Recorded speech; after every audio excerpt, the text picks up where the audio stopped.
often has outside speakers, but we should draw upon the many talented, distinguished scientists in our own department. And it's a pleasure today to have Paul Days to talk to, who once was a Part 2 student here, sitting in these benches in this very room, and then went to UCL to do his PhD. And his title is Representation of Computation in Visual Short-Term Memory. Paul. Thanks very much. Yeah, it's nice to be able to give a talk on home turf, as it were. I realised that I gave the Adrian seminar almost exactly a year ago and used the same title. But if anyone who's there will be pleased to hear that there's almost no overlapping content between the two. In that talk, I talk quite a bit about kind of possible neural implementations of our working memory models. That's really not going to be something I'm going to address in what I show at all today. So I'm taking a really computational level approach to explaining visual working memory. So should we just adjust the lighting a bit so it's a little bit darker over here? I can never remember which button is the best one to press. It's that one, I think. Okay, that's good. Yeah, that looks great.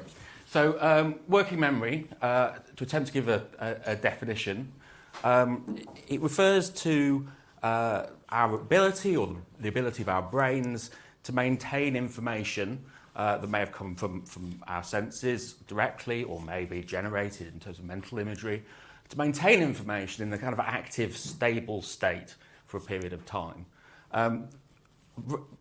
Representation in working memory seems to be essential for cognitive processing and manipulation of information, for information to feed into reasoning, decision-making, etc. Anything more complicated than the simplest kind of stimulus-response type reflexive behaviour. And one thing that's very clear is that the amount of information that could be held in this state at one time is very limited. And over recent years, there's been a great deal of debate on the nature of that limit. What is the nature of working memory capacity limits? And particularly whether that capacity is best described in kind of discrete terms as kind of a limited set of representations of perhaps different objects or different concepts like these blocks, or more like this plasticine as a kind of continuous, malleable thing that can be distributed flexibly between things, different stimuli that we want to remember. So I'll just give you an overview of what I'm planning to talk about today. So I'm going to start off talking a bit about the history of slot and resource accounts of working memory capacity. And then I'm going to talk about swap errors, which I'll explain what they are when we come to it, but the question is whether they represent failures of binding visual information or not. I'll then talk about what's the best way of measuring the capacity of working memory, if, as I'll argue, we can't measure it in terms of a number of items. And then finally, if I've got time, I'm going to talk about a case where we appear to have independent resources in working memory for two different kinds of encoding of spatial location, egocentric and allocentric. Okay, so the history of trying to measure the capacity of working memory comes back to probably the most famous paper in psychology, George Miller's paper, which argued that the capacity of what he called immediate memory was this magic number of 7 plus or minus 2 items or chunks. And this idea kind of entered the popular culture, and it's one of the things that people, that a layperson often would think they know, at least, about the brain, is that you can remember about 7 things and no more. However, within the scientific literature, that number 7 didn't survive for very long. It's not actually clear that George Miller ever really meant it to be taken very seriously. I mean, the fact that he called it a magic number suggests it was slightly tongue-in-cheek. But based on a number of different experimental results, particularly those involving visual tasks, this number was downgraded to what's generally considered a 4-item limit or 3 or 4 items. So in particular, this was observed in what they call a visual change detection task, popularised by Luck and Vogel in a Nature paper in '97. So a typical change detection task looks something like this. You present a participant with a set of different items that differ in some feature, here shape. You take them away for a period of time, say a second, and then you bring them back, but maybe you've changed one of the items. On half the trials you have and half the trials you haven't, and the participant just has to report whether the array is the same or different to the one they saw before. This is a very simple test of visual working memory. Along with it came a very simple model of visual working memory, often called the slot model. This idea was that performance on this task could be explained in terms of a fixed number of items that you could hold in memory or a fixed number of slots. So this is illustrating what would happen if you had, for someone who had 3 memory slots available.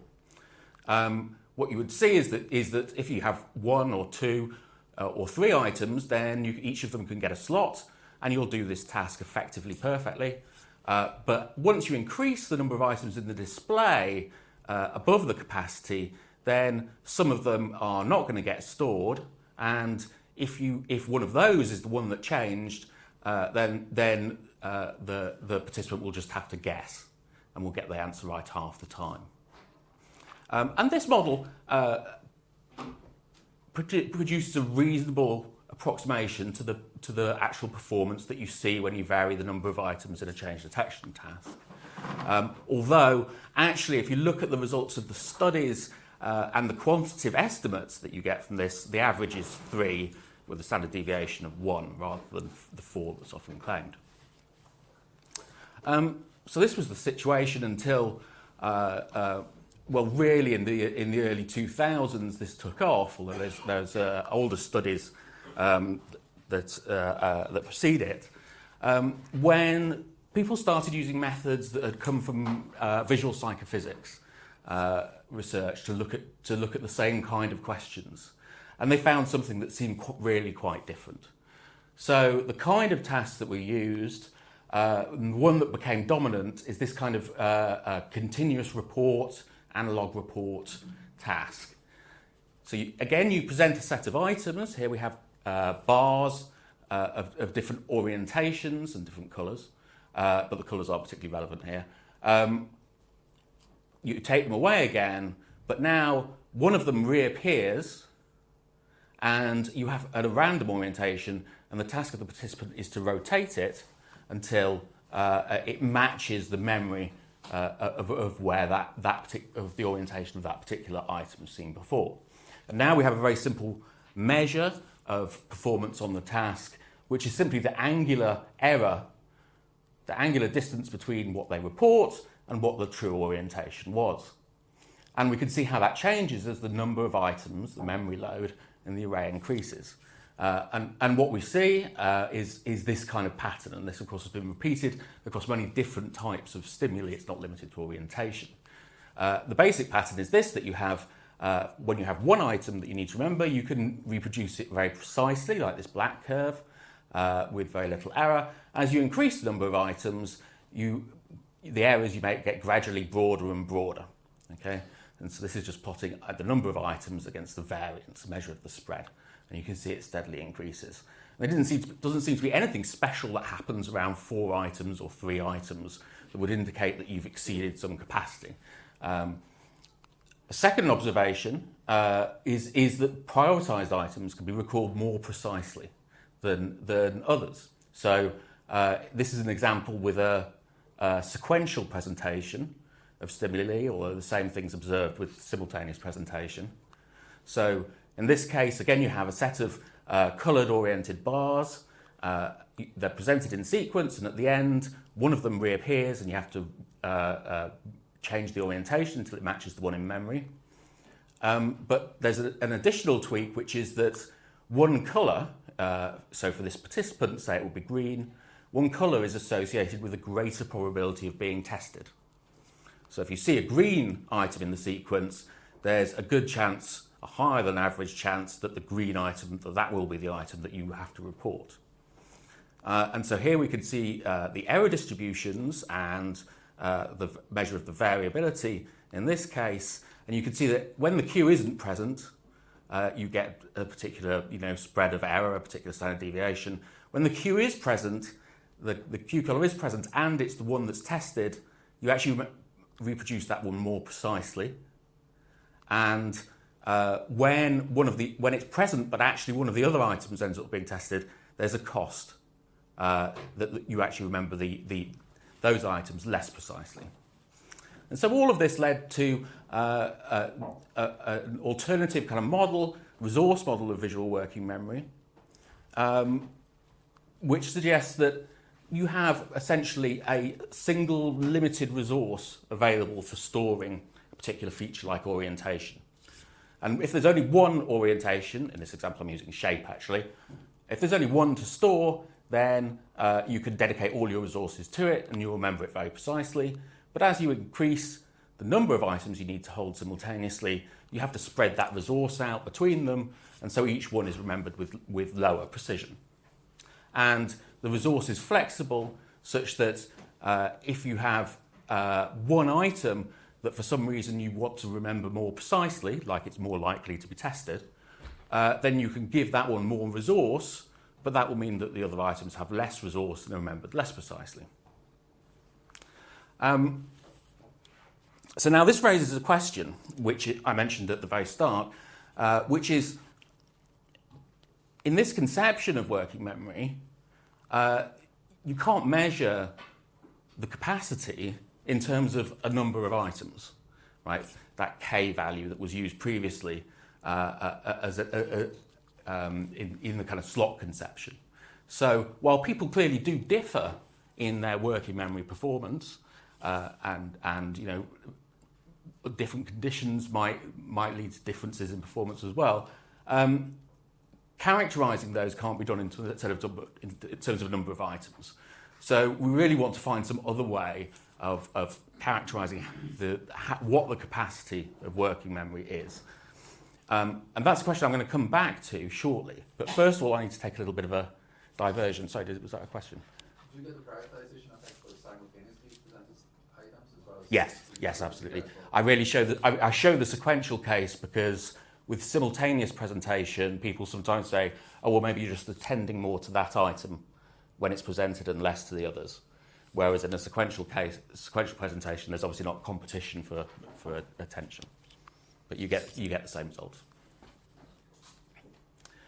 Yeah, so now I'm going to take you on a bit of a diversion into swap errors, which are going to be important for addressing that other question of how we measure memory capacity.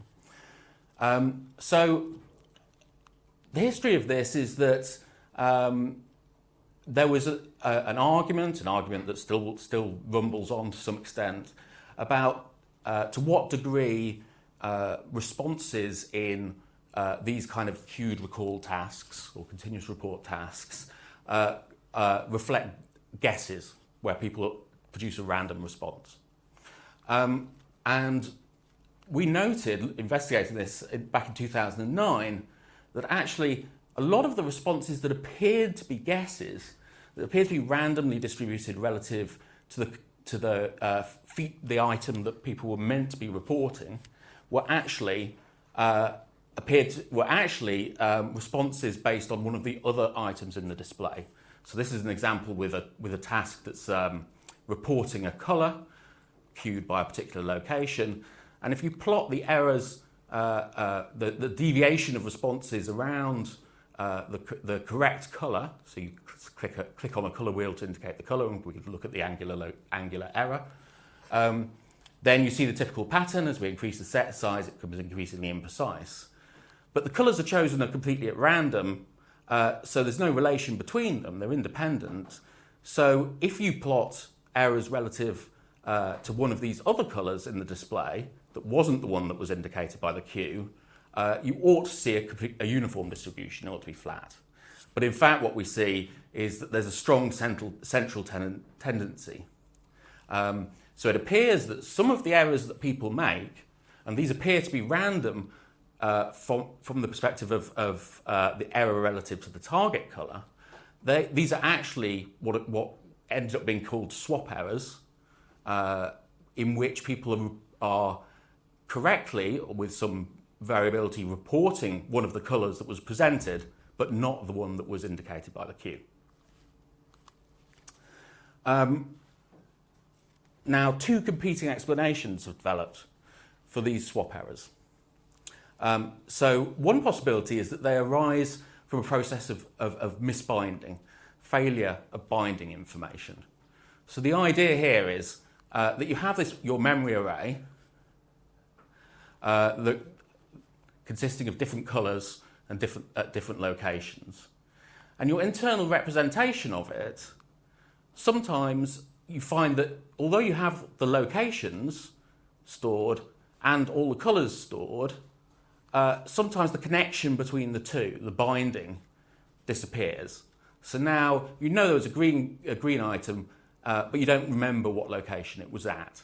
So now if you probe one of these locations, then where the binding information has gone, you're basically going to randomly choose one of these options as the answer, and that will produce these kind of swap error-like effects.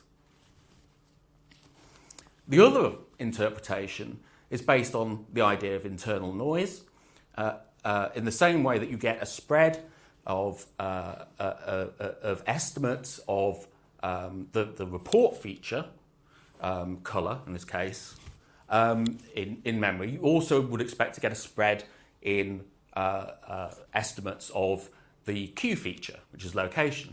So the idea is that your internal representation of the memory array is somewhat wrong in terms of all the colours are going to be a little bit different due to random variability from what they really were, but also in terms of locations. All the locations are going to be a little bit different from what they really were.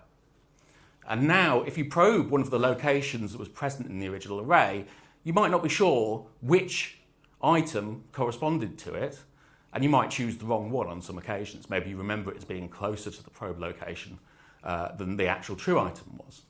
And this again will produce these kind of swap errors. Yeah?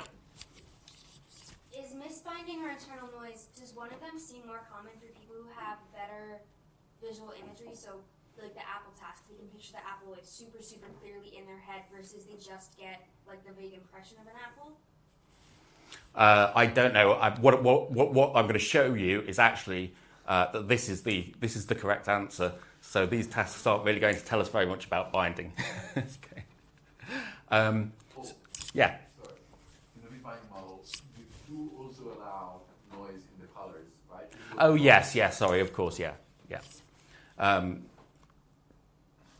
But yeah, the idea is that there's an additional kind of information that connects your noisy colours and noisy locations to representations of location together, and that's what and failures in that cause swap errors. And of course, it's perfectly possible that both of these things could happen, and swap errors could represent a proportion of them could be due to misbinding, and a proportion due to internal noise, and that's what we're going to try and resolve. So this is the task we designed. So you fixate a central point. You're presented with a set of orientation stimuli, these ellipses. They have random orientations. They're presented at random locations on a circle. And one feature is that in different conditions, we varied the elongation of these ellipses. And the idea is that it's very easy to work out what the orientations of these ellipses are. So there's going to be relatively little noise in your representation of these orientations. But these ellipses, although they're oriented in the same way, it's harder to identify their orientation. So your estimates will be more noisy. And that's what we wanted to manipulate. And the other manipulation is that we interchanged which feature was used for cue and which was used for a response. So after a delay, we either indicated a location and then participants used a dial to produce the orientation that they remember seeing at that location, or we indicate an orientation and they use the dial to indicate the location at which they remember seeing that orientation. Okay? And so the reason for doing this, the idea behind this, is to test this idea that variability, noise in memory for the Q feature, is responsible for swap errors by being able to, first of all, estimate what that noise is when the feature is used for a response, and then predicting what will happen when it's used as a Q. So let's look at the results. For orientation report, you can see that you get quite broad distributions of error, and they become broader. They become narrower, as you increase the elongation. So that manipulation is working. Here we're plotting the deviation from non-target orientations, the one thing that you saw the bumps in previously indicating swaps. You can see there's not much evidence of swaps here. We can independently estimate how many there are. There's 10% or a bit less the estimate of swaps. And importantly, it doesn't vary with elongation, which is going to be important for what we come to later. Okay, so now this is the version of the task where you show an orientation and ask people to report the location. And here you can see we have quite precise estimates that are, and the precision doesn't depend on the elongation of the stimuli, but you also have this kind of bed of seemingly random responses.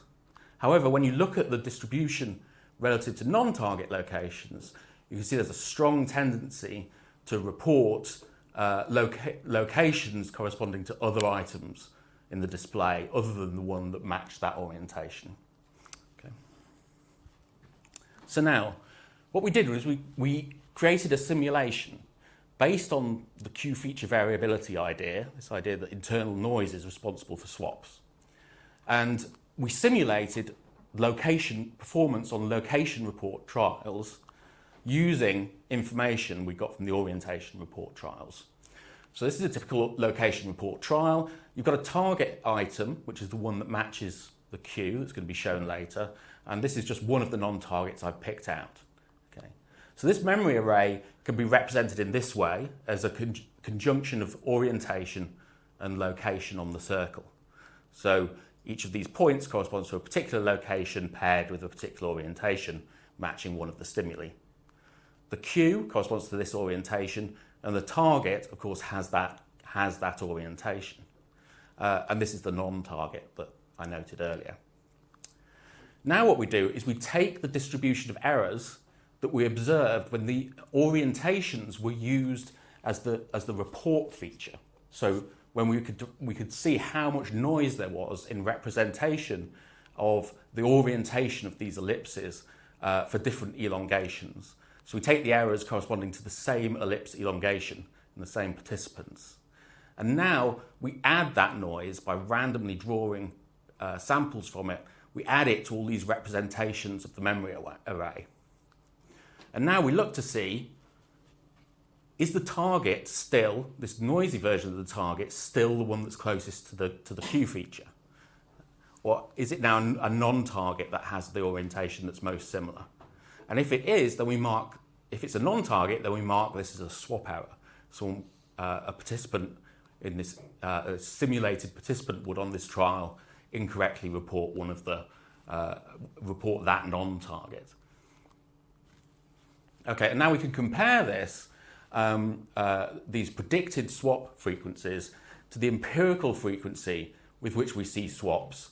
And for this purpose, we're just going to define a swap as a response that falls closest to a non-target feature rather than the target feature. You can see that the data is shown in red, the red points, and the simulation in blue points for the three different elongations of the ellipse.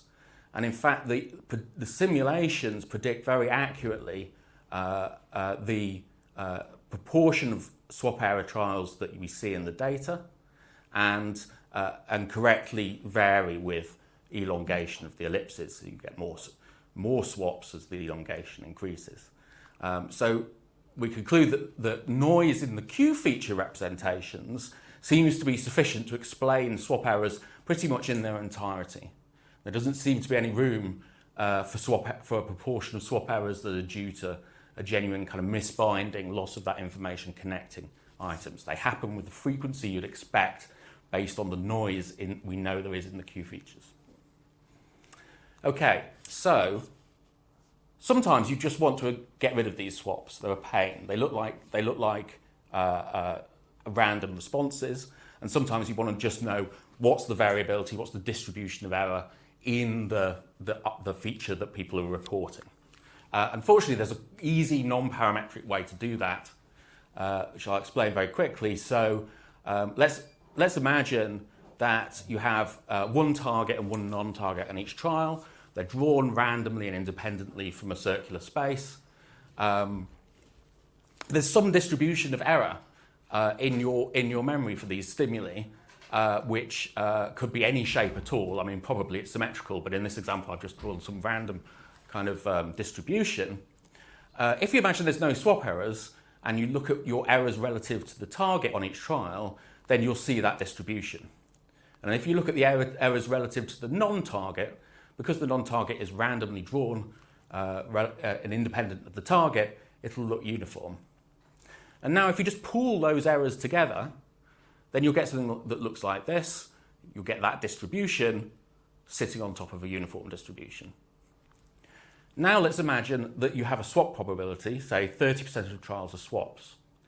So now the errors relative to the target are going to be a mixture of 30% uniform responses and 70% drawn from this distribution. The errors relative to the non-target are going to also be a mixture, but with the proportions reversed. And crucially, if you just pool them together again, you'll end up with exactly the same distribution as you had here. So the true distribution of error in this feature sitting on top of a uniform distribution. And you can just subtract off the uniform distribution to estimate that error and essentially remove the effect of swaps. And you can do that with any number of non-targets. I've just given this example as of one. And so there you go, that's just removing the uniform component there.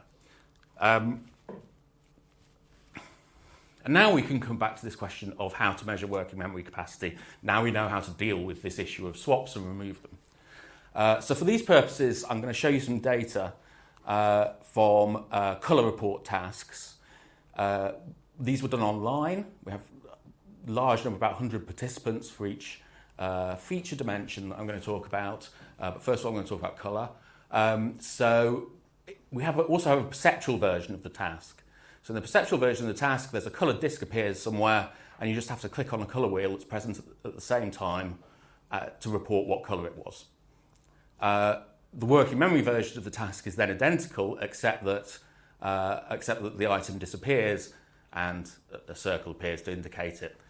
So the colour wheel isn't present at the same time as the item, and then we can have more items, and again the queue indicates which one you're meant to report. And the question we're thinking about is, can we measure working memory capacity in units of information, in bits, if we can't measure it in terms of numbers of items? So we can take the distribution of errors relative to the true colour on this task, and we can use it to calculate something called the mutual information between the response and the stimulus. And this is a measure in bits of essentially how much information is contained in the response about the stimulus colour. So the idea is that 4 bits, which is roughly the amount we get in the perceptual version of the task, is equivalent to the amount of information you can encode using 4 binary digits, which gives you 2 to the 4 is 16 alternatives. Okay, so 1 bit is essentially the amount of information that would allow you to only to identify which half of the colour space an item was in. 2 bits is sufficient to identify a quadrant. 3 bits, 4 bits is 1/16 of the space. And so that's a measure of how precise your perception of this colour is. Of course, the errors aren't distributed as like this. They aren't a uniform distribution centered on the true value, but it's the equivalent amount of information that's measured by mutual information.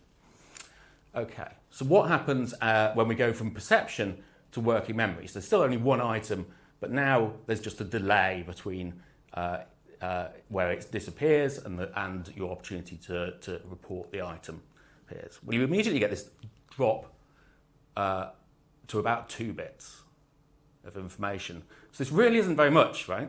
This is one item. You're just meant to remember one colour.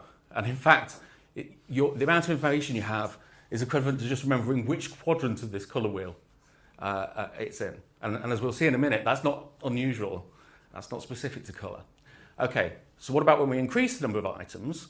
And here, we've used the manipulation I told you about, the analysis method I told you about, to remove the effect of swap errors, which otherwise would reduce the apparent information that's present because you'd have these seemingly uniform responses.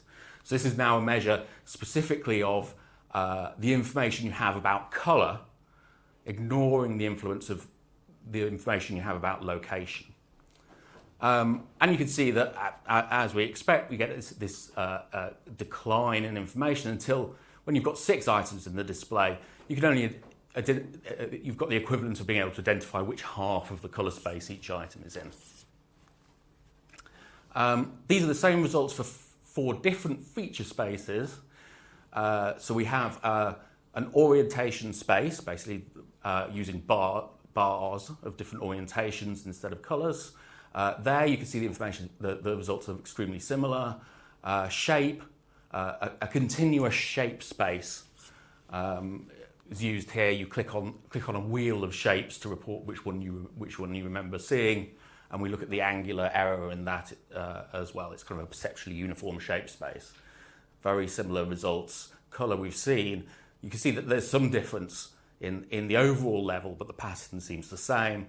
Location is remembered much more precisely, if you like, than these other features. That's something that we often see in these kind of tasks. There also seems to be something slightly odd going on here. This point doesn't fit the pattern. We're not quite sure what to make of that. There's an issue with the design of the location task that makes it a bit different from the other tasks. For all of these tasks, we present items at different locations. Well, it doesn't really matter about that. The main point is in each case that you have an item at one position that you need to match with a feature in another position, like the colour matching point on the colour wheel to this colour. Now, if you want to measure memory for spatial location, it becomes a little bit tricky. The way we do it for one or more items is pretty straightforward. You show a ring with a dot at some particular point on it, or several dots of different colours, and then you just have to move the dot to reproduce that location. So you can give it there. In the perceptual case, we can't have these things overlying each other. We ended up with this kind of arrangement where you move either the inner ring or in some trials the outer ring, and you try and match the two. But we suspect what we're picking up here is partly vernier acuity, which is the ability to detect small offsets between stimuli rather than being an absolute kind of measure of spatial location memory. And we're not quite sure what to do about that. If anyone has suggestions about how to make a fair test that we can compare with these, then I'll be very interested. Okay, so now I'm going to focus just on the working memory component. And here is basically the same analysis conducted of mutual information conducted on 10 previous data sets, some from our lab, some from other labs, working memory tasks with different set sizes. You can see the overall pattern is consistent that, of course, you get a gradual decrease in the mutual information as you increase the number of items. Some of these are orientation, some of these are colour, there's a mix. Now, here we come to basically different concepts of a resource. Okay, so an information-based resource, the kind of the idea that this mutual information-based approach kind of most naturally leans towards would be one in which you have the same total amount of information as you change the set size. So if you have twice as many items, each one you're going to store half as much information, half as many bits of information, right? So in which case, the mutual information should just be proportional to 1 over the reciprocal of the set size. That's the green line, and you can see that very clearly isn't the case. Okay. But there's another conception of resource based on sampling that does a better job. And to explain that, first of all, let me explain a bit more about the information idea of resource. And this is something that's been discussed by, for example, Robbie Jacobs and Chris Sims as a way of viewing working memory resources. So in an information resource, the first bit of information can, let's say, divide your space in two. It can tell you which half of your stimulus space the item was in. Now, if you have another bit of information, that divides that space in two as well. Okay, and then another bit divides that space in two. So essentially, each new bit of information is providing enough additional information to halve the possible spaces that the stimulus could be in. That doesn't seem to match the data. The alternative is a sampling-based idea of resource. So the idea is if your resource is made up of individual noisy samples of a particular stimulus, then one sample will narrow it down to some particular region. A second sample will partly just give you the same information as the first one. Okay? So part of the information is going to be redundant if these samples are statistically independent. And so, although as you increase the number of samples, the information content increases, it doesn't increase as quickly as in this conception of a resource. And in fact, you get up with this equation for the mutual information. If you're storing n items, if your samples, which are potentially an infinite number of samples, it doesn't depend on that. If they're divided between n items, then your mutual information is going to be the information you'd have if they were all dedicated to one item, plus this term that has the root n relationship that you see in kind of the standard definition of the standard error, for example, combining samples. And this seems to provide a very good description of how mutual information changes with set size. It fits in with older models, including Shaw's model from 1980 of attention based on sampling, and more recent ones that have explicitly talked about working memory. And it also fits in with our other models I'm not going to talk about today that are kind of neural implementations, because it fits with the idea that working memory representations are based on persistent spiking activity, where spikes, rather like samples, are independent, randomly generated based on a stimulus. And so one possibility is that maybe this I1, this mutual information that you will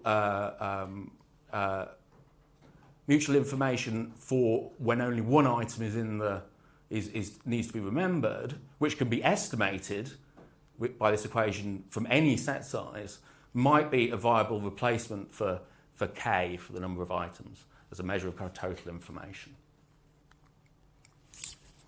Okay, so finally I want to talk about a really interesting case of separate resources for working memory. So we tend to talk about resource models of working memory, but we don't actually think there's just one resource. For example, orientation stimuli. You could have a set of oriented coloured stimuli, and the resources for the orientations and the colours seem to be more or less independent. Another way, and this is another example of that kind of independence. So the topic is a distinction between egocentric and allocentric contributions to spatial working memory. We had quite a lot of argument amongst ourselves and with reviewers about this terminology. It's probably easiest to just show you what the experiment is, and you'll see what we're getting at. Basically, allocentric. The main distinction is egocentric is relative to you. We're not trying to distinguish between retinotopic, head-centered, whatever. Allocentric is a relationship between different objects in the environment. So this is the kind of task we used. We call it the landmark task. So it's basically a completely standard continuous report task, testing memory for location, where you have a set of different coloured objects, and then one colour is queued, and you have to click to report where you saw that colour. But with the addition of this landmark, which is just a big black blob that sits somewhere on this invisible circle. And crucially, it's present when the stimuli are presented, but it's also present at the time that you make your response. So let's see what effect that has. So here, if you just look at these blue points, that's actually a control condition where the landmark wasn't present. So it's just a totally standard kind of continuous report task. Here we're plotting median absolute deviation as a measure of the magnitude of error. So you can see that the magnitude of error increases as we increase the number of items in the display, as is standard. Now what happens when we add the landmark, shown by these red curves? What we see is this is the distance of the tested item, the tested coloured item from the landmark. And if we test an item that's a long way away from the landmark, like this green one, say, then we get exactly the same precision in the estimates of its location as we would have done if the landmark hadn't been present. But if we look at items that are close to the landmark, this is the actual size of the landmark on this scale, so it's not overlapping items, but items that are sufficiently close, we start to see that actually people produce much less error in their estimates. And that's true as we increase the set size. You get this benefit of increased precision relative to the case where the landmark wasn't present. So one interpretation of this is that there's another source of information you have available for stimuli that are close to the landmark, and that's where they are, where that object was located relative to the landmark. So if you remember that the brown object was so far clockwise of the landmark, then because the landmark is still present at the time you make your response, you can use that information, if you remember it, to work out where to click. And that could supplement the information you have based on just purely on its location in the space of the screen or relative to the head or whatever. To really test this idea, we ran an experiment where the landmark disappeared at the same time the stimuli did. And when it reappeared, which it did at the same time as the probe was presented, we subtly shifted it. This is exaggerated by a long way. We made a very small change to its location, small enough that people weren't aware that we'd done it. And of course we could change it, move it clockwise, we could move it counterclockwise. Counterclockwise? Anti-clockwise, as we say in this country. Okay, so the effect on of the landmark on precision was the same as we'd seen in the previous studies, but now we can look at the biasing effect of the landmark. So the idea is, to the extent that you rely on the landmark to remember an item's location, this shift should result in you systematically misremembering it or misreporting its location by the same distance. And of course, what I've done here is I've flipped the errors in the case where the landmark went clockwise versus anti-clockwise, so that they're always in the same positive direction, meaning in the direction of the landmark shift. And so you can see that objects far away from the landmark have no bias, but the closer you get to the landmark, you see an increasingly strong response bias consistent with you relying more and more on a relative judgment, relative memory. So we formalize this idea in terms of a model. The model is a very simple one. Essentially, you have two independent sources of information about each item. One that we label egocentric, that's present whether there's a landmark or not, and one that we label allocentric, which is relative, contains information encoded relative to the landmark, and we assume that its precision falls off exponentially with distance from the landmark to capture the fact that we see that objects closer to the landmark seem to get the benefit. And there's a scale parameter there. We just optimally combine these two sources of information, similar to in the classic kind of Q integration studies, where you combine auditory and visual information of location, that kind of thing. So the consequence of that is that the total combined precision is equal to the sum of the individual precisions because they're statistically independent. So this is our maximum likelihood estimate, the combined estimate, and then we just have a lapse probability producing a random response, which we're not going to get into whether they really are random responses or not. That's not really the point of this particular model or study.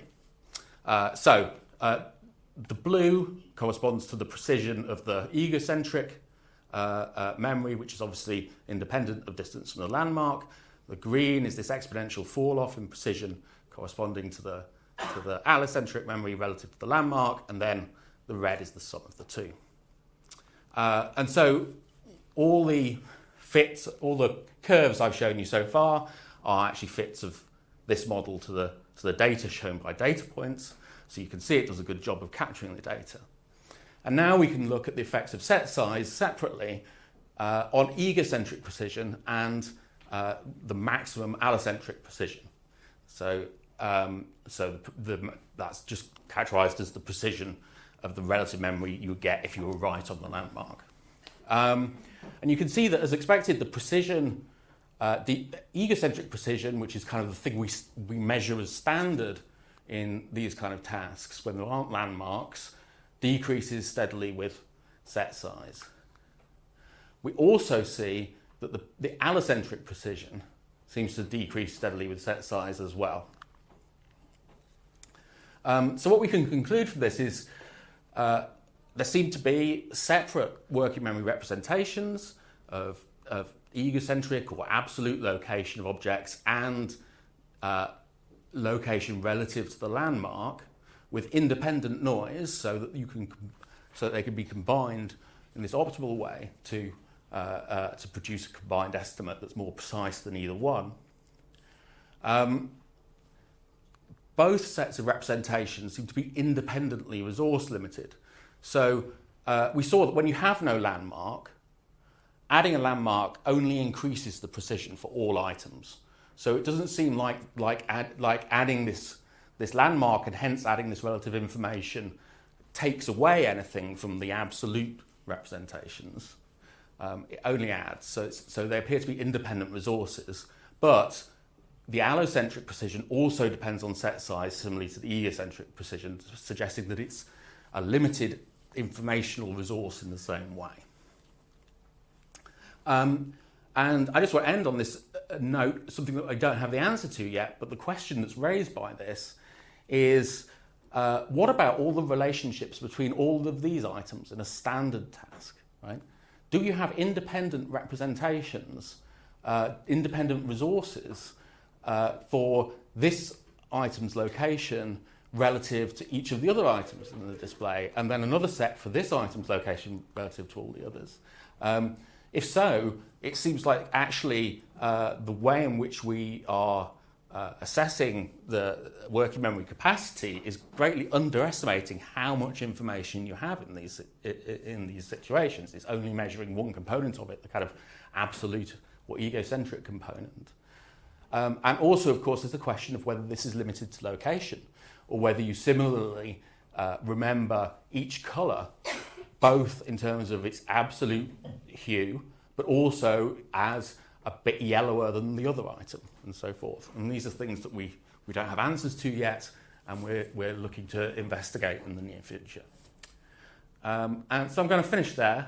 I don't have a nice conclusion slide to wrap it all up, but hopefully you found it interesting. I just want to thank Jess, Ivan, and Sebastian, who were all involved in the swap errors kind of component of the talk, and David, who worked on the egocentric versus allocentric studies. And thank you for listening.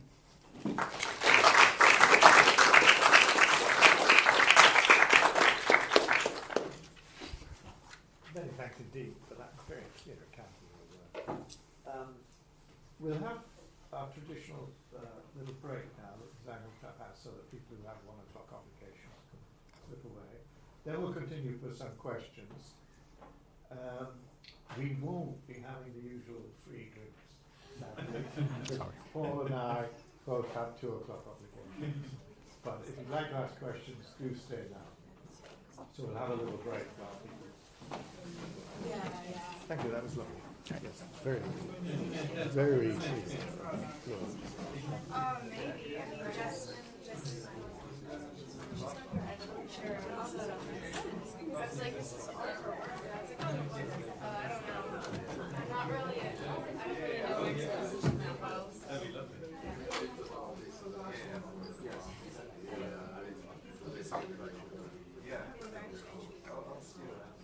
And I'll let you do the questions. Sure.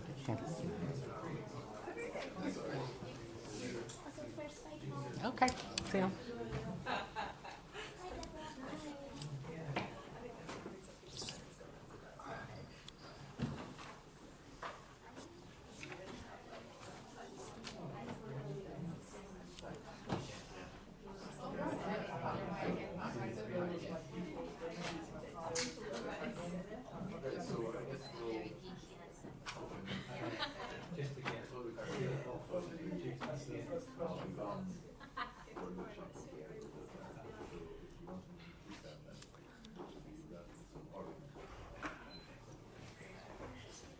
Okay, should we have some questions? No? I was thinking about the delay between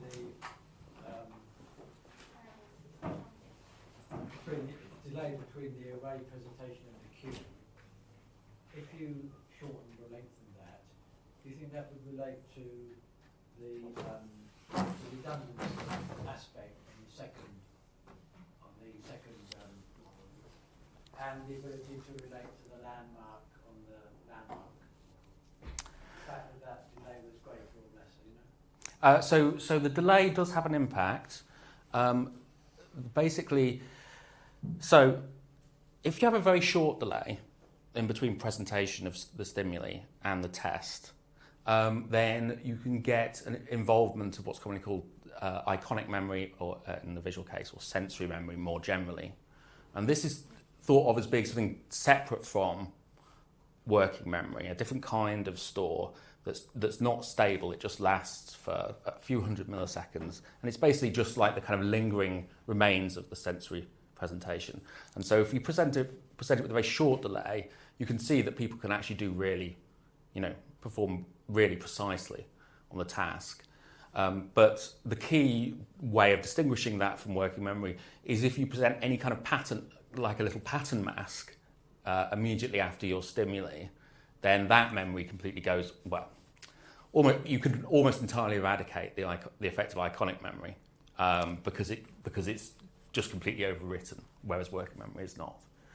Aside from that, working memory performance does decline with time, but relatively slowly, in the sense that, so I tend to compare it to the effects of set size, right, and think about, how much extra time would you have to remember items in order to have an equivalent effect to adding another one.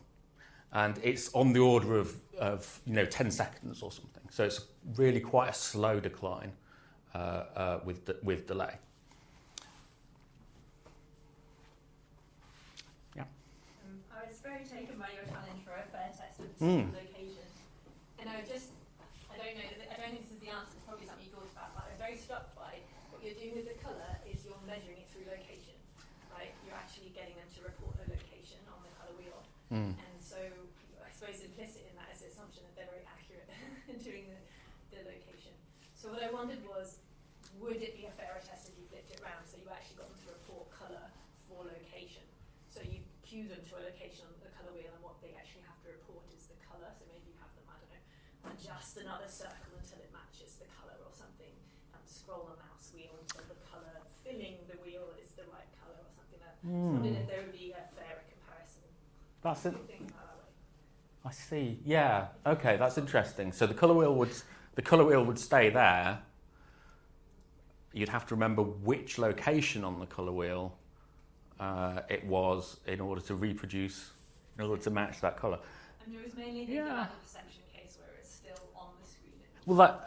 Right. Okay. So in that case, well, but I mean, the point is to have a fair test that compare working memory to perception. So in that case, you'd have a colour wheel with a marked point, and then you'd try to reproduce that colour. Possible. The problem I see is there's going to be two components of error in that.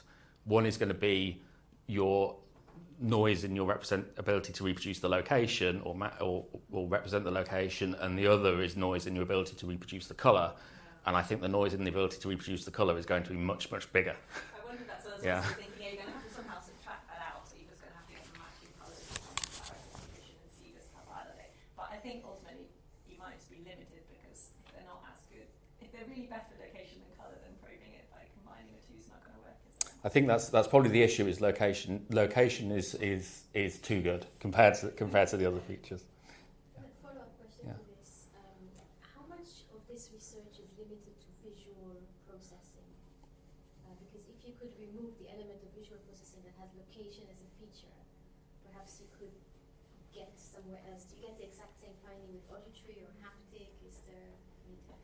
I mean, there are a number of studies I could point you to that have done similar experiments demonstrating the basic principles of, the effect of set size causing a decrease in precision for things like auditory frequencies, auditory locations, and tactile stimuli, and so forth. You're thinking whether we could use one of those modalities in order to probe location memory, visual location memory, or... I was just wondering, sorry, very naively, whether if you present something visually, it always has a location. Perhaps if you use another modality, it's dependent on location in some way. Yeah, I see what you're getting at. I think it's going to run into the same problem that the vision is going to be the most precise thing, but maybe there's a way that I'm not thinking to use that. We have tried some variants of this. So in another version of the task, we had basically two rings side by side with dots on, and you had to adjust one to match the other. But at some point, you're no longer looking at location, you're now looking at the rotation of these two stimuli, and so we still haven't quite figured out how to do If it. you have to match the location of an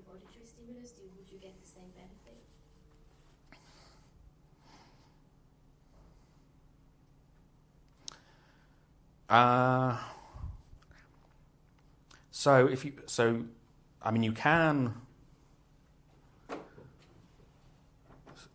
There are certainly studies like David Burr's classic Q integration studies where you get a tone that appears to come from some location in horizontal space, actually because you have two speakers and you adjust their relative amplitude, and then you may have to report that location, with a laser pointer or something like that, pointing in that direction.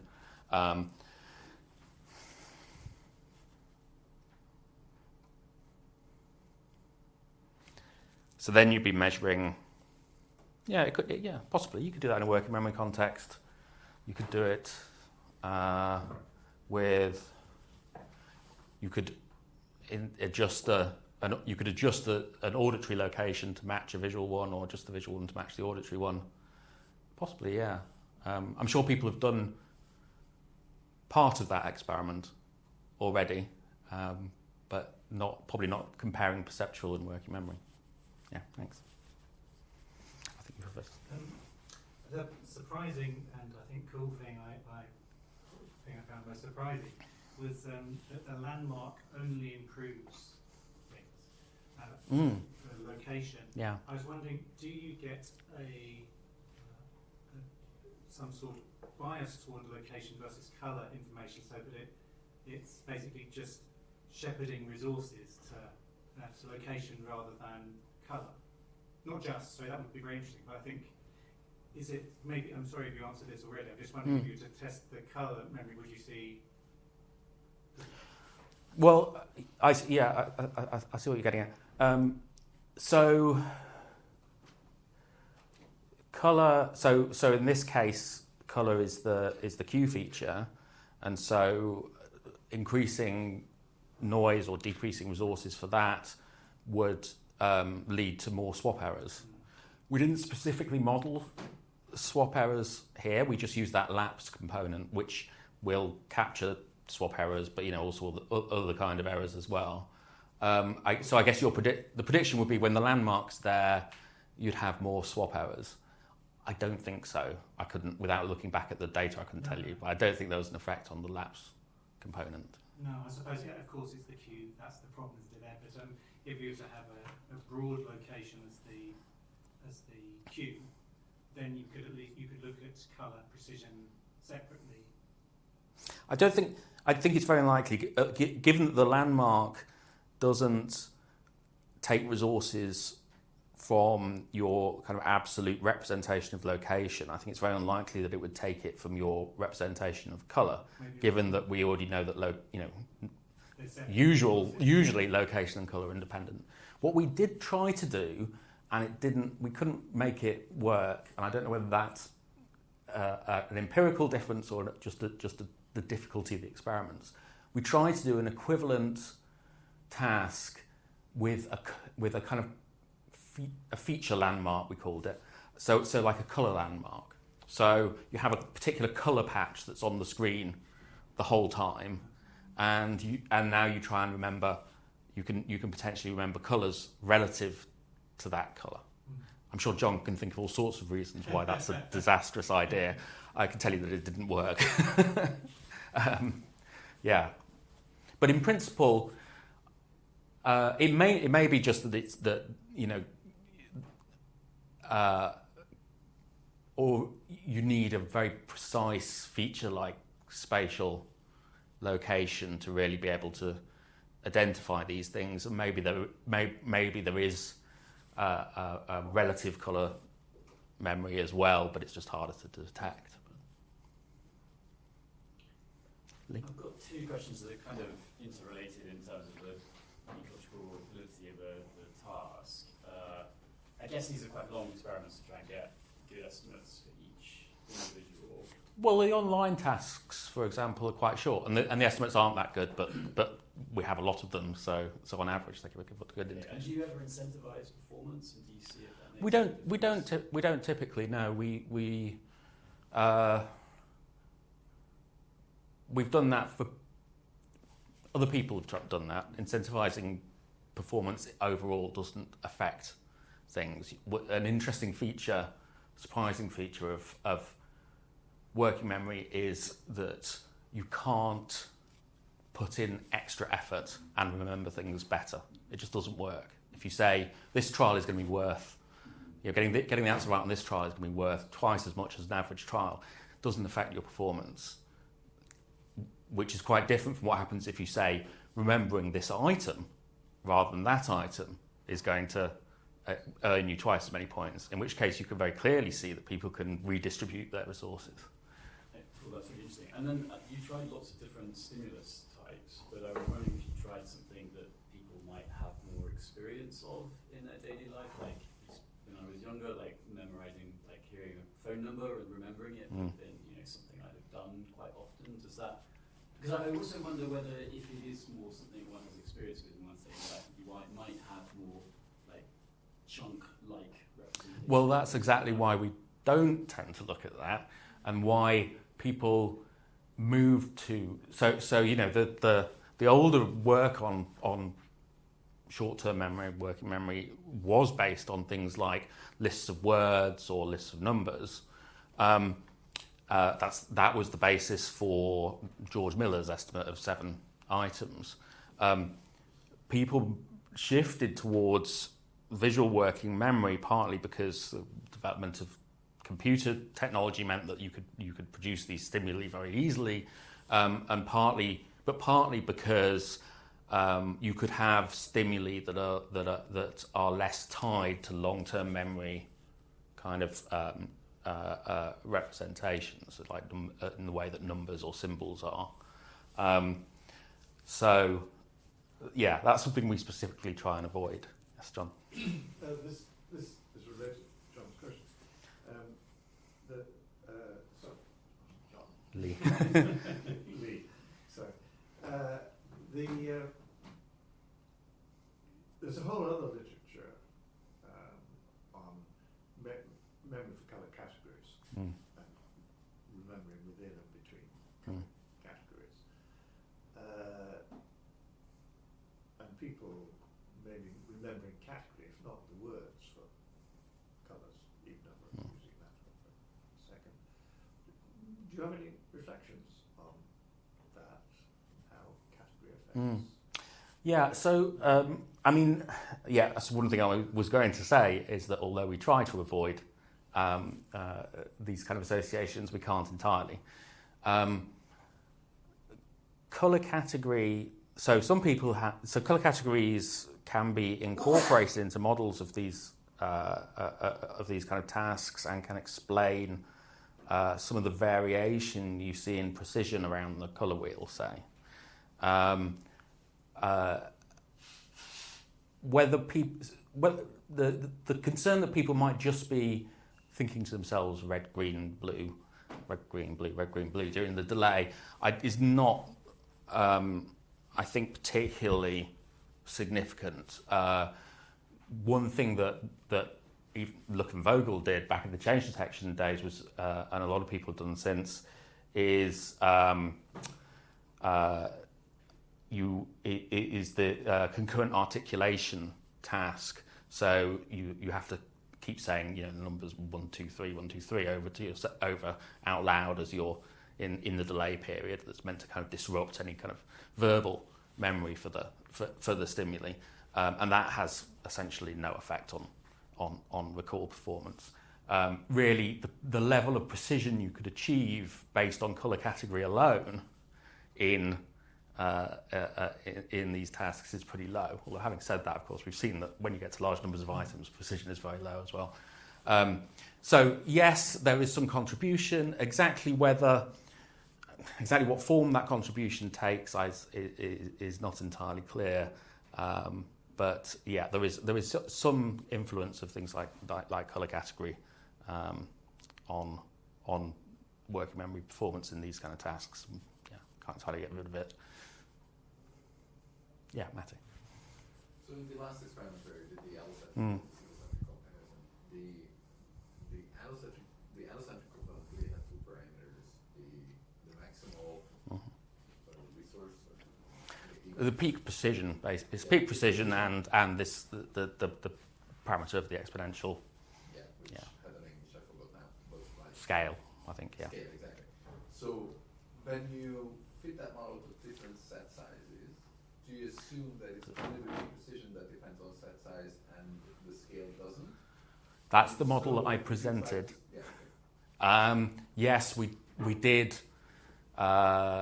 We did look at all these combinations, and as I recall, the scale didn't. The best model, according to AIC, was one in which you use the same scale for different set sizes. We didn't see any consistent variation with set size. May I ask about the landmarks? Have you investigated what if there are multiple landmarks and if landmarks actually saturate and overwhelm the viewer? Because intuitively, I would think that if you give a grid sort of background, and because grids, they give you information on where the location is by just counting the grids, but there's just so much information. I don't think a normal person would be able to memorize it much better based on this information. Yeah. So David ran some experiments with multiple landmarks, which we never published. It kind of made sense, but I think we didn't get hugely clear results from it, so I think we might even have partly written it up, but then he left the lab and moved on to other things, and we were never confident enough about it. I mean, people can use two landmarks. And again, items that are closer to the landmarks benefit. I think what we were trying to show was we were trying to look at whether you now had three independent sources of information instead of two, right? So that these two, you can remember items relative to both landmarks and combine that information. And we couldn't really get a clear answer to that, or whether it versus were you just making use of the nearest landmark and these kind of possibilities. But so the short answer is yes, you can definitely use more than one landmark. And yes, I'm sure it's true that as you increase the number of landmarks, the benefit is going to get smaller and smaller, suggesting that it can't be. And I think, in fact, that's more or less why we abandoned that project. Is we realised we were trying to test a hypothesis that was just self-evidently false, right? Which was we were trying to test the idea that you had independent resources and independent information for location relative to any number of landmarks. But of course, as you increase the number of landmarks, at some point you're not going to be able to use that information to benefit you anymore, like you suggest with the grid. So it's obviously false. There must be a limit somewhere. I have a question related to the landmark test, which is your account different than saying pre-allocating attention basically towards the landmark? Because sometimes, like your working memory test, right? You show a box before encoding, and then you show your items to kind of cue people to kind of prioritize their attention towards the cued location. So is your landmark kind of a similar idea, or is it qualitatively different? Yeah, we considered that.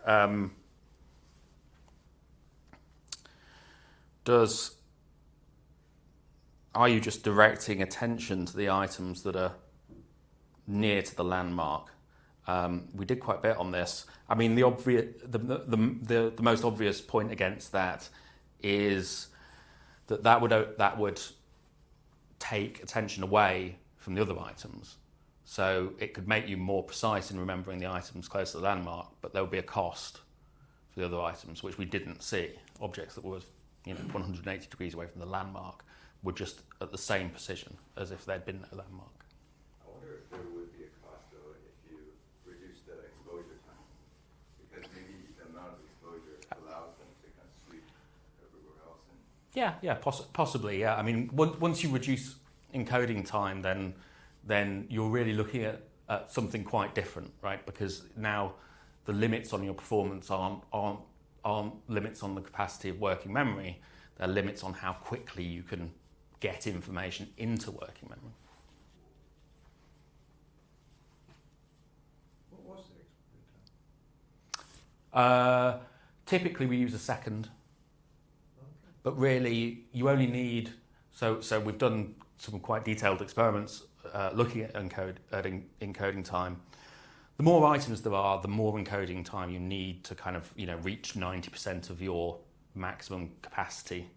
So the total number of items sets an upper limit on how precise you can remember things, and you will attain that if items are presented for long enough. The more items there are, the longer you have to present them for to attain that. But even with six orientations, say in the study I'm thinking of, 500 milliseconds is more than enough to have plateaued in terms of capacity. For 6 items. Would this two landmark idea, that seemed a really interesting idea, in that if they move in opposite directions, you might be able to, through clever modelling, be able to overcome this. Is it a small eye movement or something might cause a bias in one direction, but it couldn't do both directions, if you see what I mean? Yes. Yeah, that's interesting. I'll have to go back and look at what David did, because we spent a lot more time on the multiple landmark version, as tends to happen. We spent a lot more time on the multiple landmark version than we did on all the experiments that went into the paper, because we couldn't get clear results on them. I don't think we ever tried to move both landmarks at the same time. You could do in theory, and yes, in principle, you'd be able to detect independent influences of each landmark. Maybe. Yeah. So then you'd expect no shift if it was an overall. That's the nice thing about it, isn't it? If you're using an overall sort of. If they were equally far apart, if they were equally far from the stimulus and they moved in opposite directions, there would be no bias. I think one thing is that although the landmark effect is broader, because it's really broader than the landmark itself, it's still quite a narrow range compared to the whole space. So you really do have to the landmark does have to be quite close to an item to have an effect. And I think this was the problem, was to have the potential to see a combined effect of 2 landmarks. They both had to be really close to the item. And assuming you're going to keep everything random, then that's going to end up being a very small number of trials and so forth.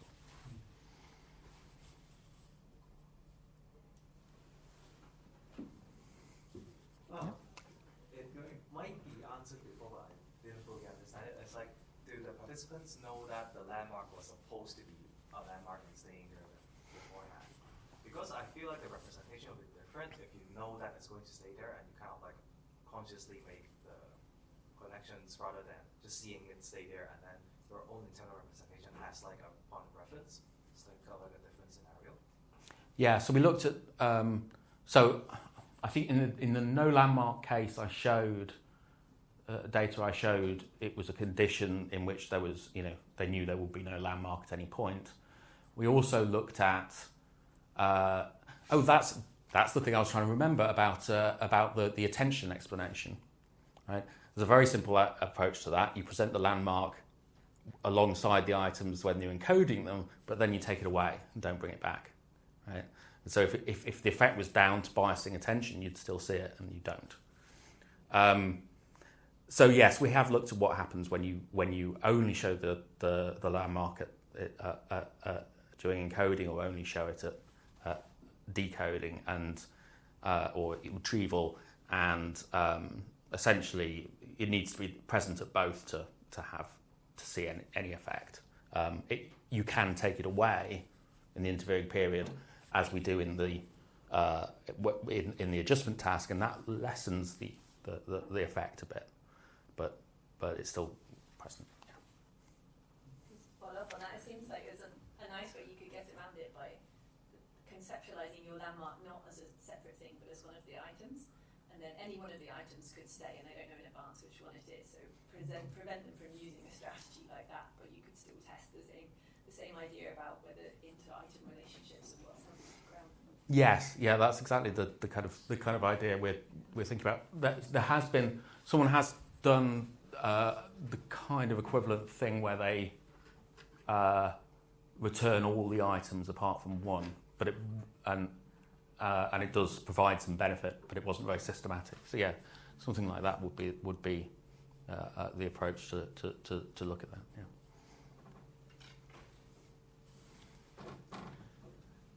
For me, one of the really attractive things of Fogg's talk was pure experimental psychology. I'd like to thank Paul again for a very clear, elegant description of elegant experiments. Many thanks indeed.